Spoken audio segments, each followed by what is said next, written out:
ibu bapa kepada budak ni tiba-tiba berubah. Cakap benda-benda yang dia tak faham, dalam bahasa yang dia tak faham. Hi guys, Assalamualaikum. Welcome back to my channel.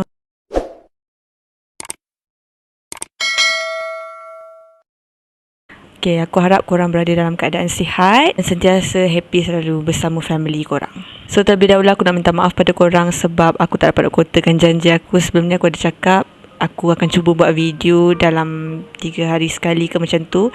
Tapi aku still tak dapat. InsyaAllah next time aku akan cuba. Menerusi komen-komen yang aku baca dekat bawah, tak banyak, tapi adalah beberapa orang yang request untuk aku buat part 2 Misteri Alam Bunian. So hari ni aku akan realisasikan permintaan korang. Di video aku yang sebelum ni aku ada cakap tentang bunian, macam mana rupa bentuk bunian tu, ciri-ciri tempat tinggal diorang. Tapi kali ni aku nak bahaskan dengan korang tentang kisah-kisah misteri yang melibatkan alam bunian. So let's start. No. Jom start. Orang bunian ni memang sebenarnya korang kena percaya tau kewujudan dia, sebab memang betul-betul wujud. Dalam Al-Quran sendiri pun ada cakap yang kita memang wajib untuk beriman dengan alam ghaib. Aku cakap pada video yang lepas, bunian ni adalah jin yang dicipta oleh Allah, kebanyakannya untuk menyelamatkan atau melindungi manusia. Tapi golongan jin ni juga ada yang beriman kepada Allah dan ada juga yang kafir. Dia macam manusia lah, ada jahat, ada baik. Ada sesetengah orang tu dia akan berjumpa dengan bunian yang baik, dan ada sesetengah orang juga berjumpa dengan bunian yang tak baik, yang hanya untuk memanipulasi manusia. Ada juga yang menanyakan, boleh ke tak kita nak berkahwin dengan orang bunian?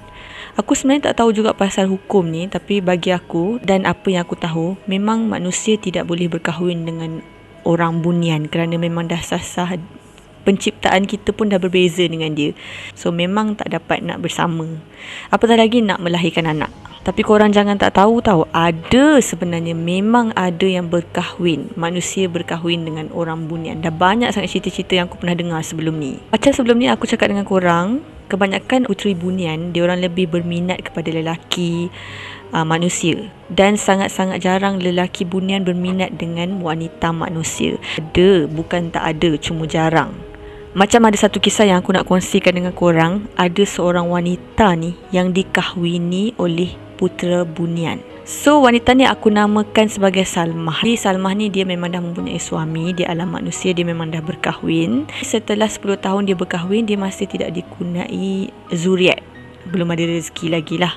Walaupun diorang ni tak dikurniakan zuriat, tapi diorang memang happy, gembira. Sampailah pada suatu hari, Salmah ni dia bermimpi didatangi oleh seorang lelaki berpakaian serba putih. So dalam mimpi dia, lelaki tu tersenyum-senyum pada dia, seolah-olah mengajak dia ke sesuatu tempat. So setiap malam dia akan bermimpi benda yang sama. Lelaki tu datang dalam mimpi. Satu hari dia pun bagi tahulah kepada suami dia apa sebenarnya selamat kepada mimpi tu. Biasalah orang lelaki tak percaya, mengarut lah apa semua. Satu hari dia bermimpi lain sikit. Dia didatangi oleh lelaki tu, tapi lelaki tersebut menghulurkan tangan pada dia. Dan surprisingly, si Salmah ni menyambut tangan lelaki tersebut. Tiba-tiba dia pun terjaga daripada mimpi dia. So bila dia dah bermimpi tu, dia tak ambil kisah lah. Pada satu malam, husband dia ni memang tak ada dekat rumah. Bila dia duduk atas katil, dia dapat rasakan macam ada seseorang di sebelah dia. Bila dia berpaling je, tak ada siapa-siapa. Bila dia pergi ke toilet, dia rasa macam ada orang baru lepas mandi dan gunakan towel dia, sebab towel dia tu basah. Dan makanan yang dihidangkan kepada suami dia sementara menunggu suami dia balik telah dimakan. Korang bayangkan apa perasaan dia masa tu. Dia rasa pelik sangat, apa sebenarnya yang berlaku dalam rumah dia ni. Tiba-tiba dia didatangi oleh seorang lelaki yang masuk dalam mimpi dia tu, yang dia bermimpi sebelum ni. Lelaki tu bagi tahu dia dan tanya dia adakah dia sudi untuk berkahwin dengan dia. Dan apa yang mengejutkan, korang nak tahu tak?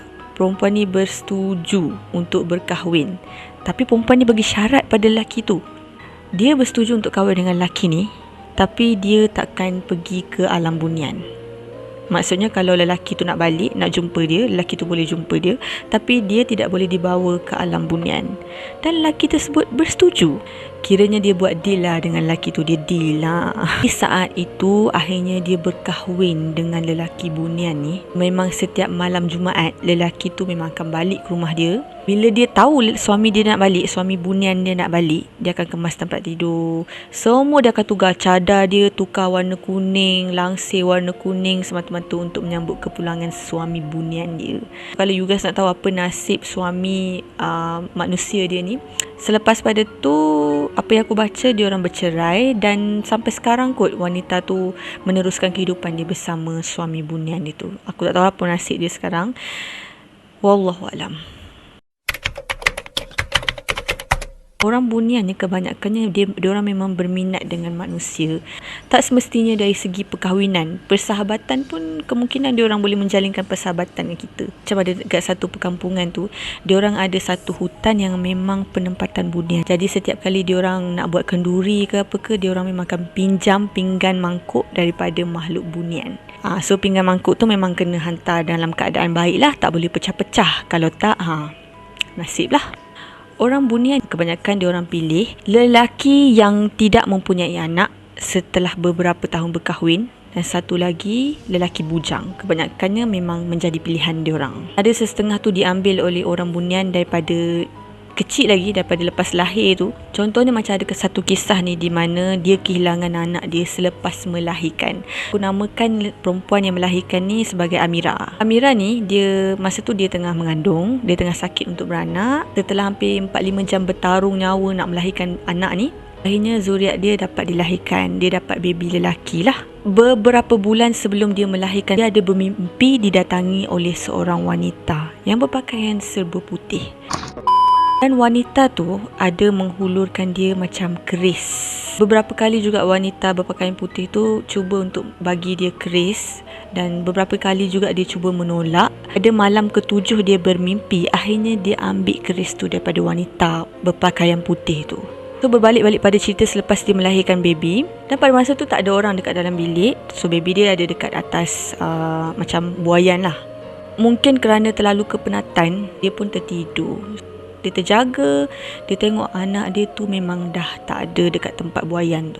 Semasa kelang kabut lah nak cari baby ni kat mana ni. 3 hari selepas kehilangan, dia bermimpi didatangi wanita yang sama yang datang dalam mimpi dia sebelum ni. So perempuan tu bagi tahu dia jangan risau sebab anak lelaki dia ada bersama wanita tu. Dia akan jaga dengan baik. Dia akan bagi juga sekali-sekala dia dah besar pulang ke rumah ibu bapa dia. Wanita bunian ni sebenarnya menepati janji dia. Setelah hampir bertahun-tahun, budak ni tak pernah tak pulang ke rumah, tapi tak dapat dilihat. Korang bayangkan, mak dia sendiri pun tak dapat tengok. Menurut cerita mak dia, setiap kali anak dia balik, memang dia akan dapat bunyi tapak kaki. Anak dia tu naik ke dalam bilik mandi basah, makanan-makanan habis dekat dapur. Sedih pula kan, kehilangan anak yang penat-penat kita beranak, tiba-tiba pula orang ambil macam tu je. Jadi kisah yang aku nak share dengan korang ni, masih ingat lagi tak tentang kisah seorang budak lelaki yang pernah viral? Tak silap aku 2 tahun lepas kot, yang hilang di Broga. Waktu dia tengah buat ekspedisi ataupun hiking dengan kawan-kawan dia. Dia cerita pada masa tu sebenarnya dia memang dah hampir-hampir nak sampai ke garisan penamat sebenarnya. Tapi dia tiba-tiba terlihat ada satu bunga yang memang cantik. Dia tak pernah tengok sebelum ni. Dia berpaling, dia tengok kawan-kawan dia dah tak ada. Waktu pada masa tu kira-kira pukul 6.30 sehingga pukul 7. Keadaan dia terpinga-pinga mana kawan-kawan dia, ada seorang budak perempuan muncul. Budak perempuan tu memang cantik, kulit dia putih dan berpurdah. Dia seolah-olah macam kena pukau. Dia ikut je budak perempuan tu, jalan je, dia tak kisah. Sampailah ke satu tempat, iaitu di sebuah gua. Jadi di dalam gua tu, dia diperkenalkan kepada keluarga budak yang bawa dia ni, iaitu sepasang suami isteri dan seorang kakak. Waktu tu dia cakap semua berpakaian putih. Lelaki baju putih, perempuan baju putih, tapi yang perempuan tu memang semuanya berpurdah. Walaupun berpurdah, lelaki ni cakap dia dapat nampak mata yang sangat-sangat cantik dan memang susah nak jumpa kecantikan tu dekat alam manusia. Dekat situ dia dilayan dengan baik, dia diberi makan, dia dijaga, dan dia cerita pada masa tu setiap kali waktu subuh memang keluarga ni akan bangun dan mengejutkan dia untuk sama-sama solat subuh.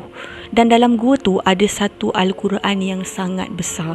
Al-Quran tu tak sama macam Al-Quran yang kita biasa tengok, menurut kata budak lelaki ni. Budak ni cakap sebenarnya dia hilang di dalam gua tu, bagi dia hanya 3 hari. Tapi bila dia dijumpai, dah seminggu dia hilang. Maksudnya aku rasa betul lah setengah orang yang cakap bila kita duduk di alam bunian, masa dia tu tak sama dengan masa kita duduk di alam manusia. Ada orang cakap kalau kita rasa kita ni duduk 2-3 hari saja di alam bunian, bila kita balik ke alam manusia, mungkin dah setahun ataupun 2 tahun. Pada masa tu dia cakap lebih kurang hari kedua dia ada dekat situ, iaitu anak kepada pasangan suami isteri ni dan kakak kepada budak perempuan yang bawa dia tu tiba-tiba datang menghampiri dia dan tanya soalan pada dia, awak nak kahwin dengan saya tak?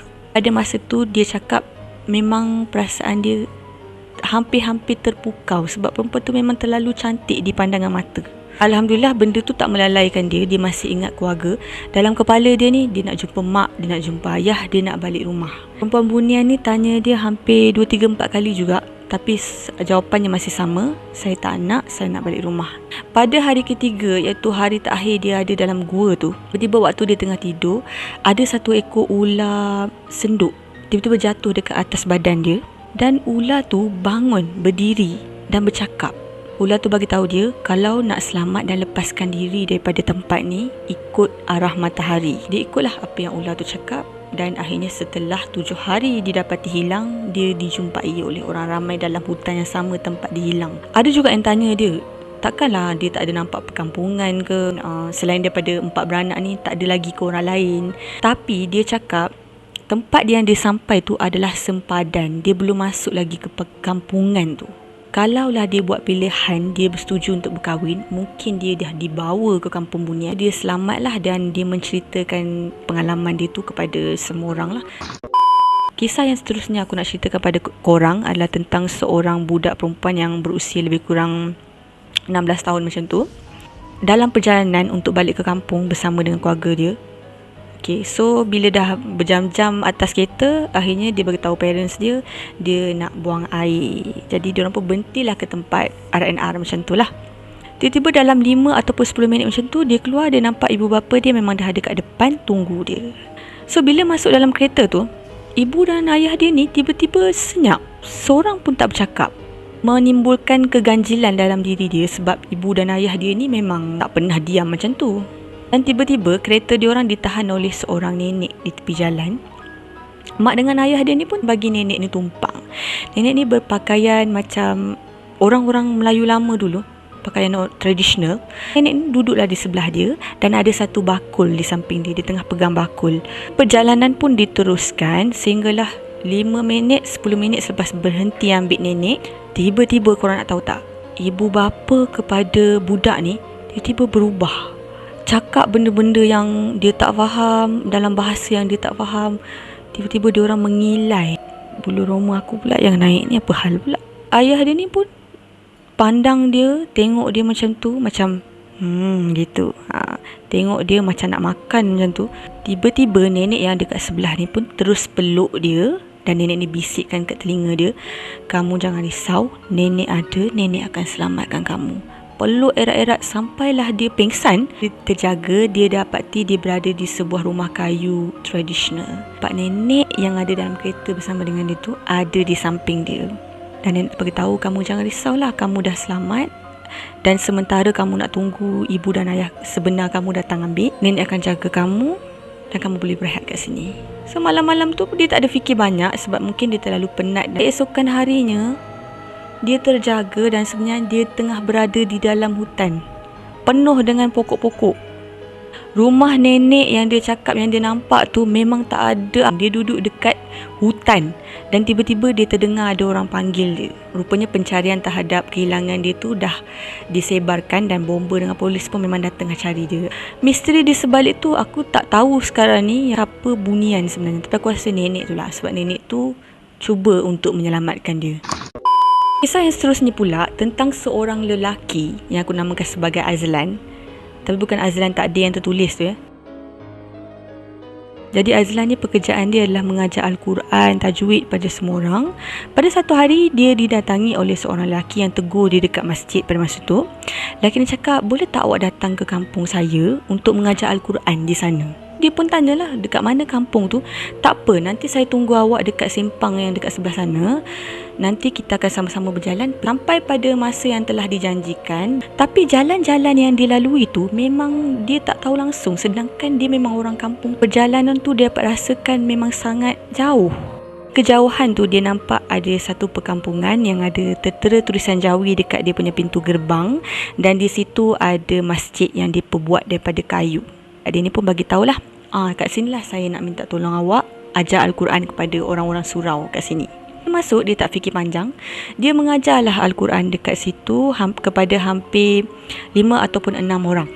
Selepas selesai, dia orang pun bersalam-salaman, masing-masing mengucapkan terima kasih. Bila dia turun, dalam 2-3 minit dia berjalan macam tu, tiba-tiba dia tergerak hati untuk berpaling nak tengok balik masjid yang dia pergi tadi. Korang nak tahu tak apa yang dia tengok? Kosong, hutan penuh dekat belakang.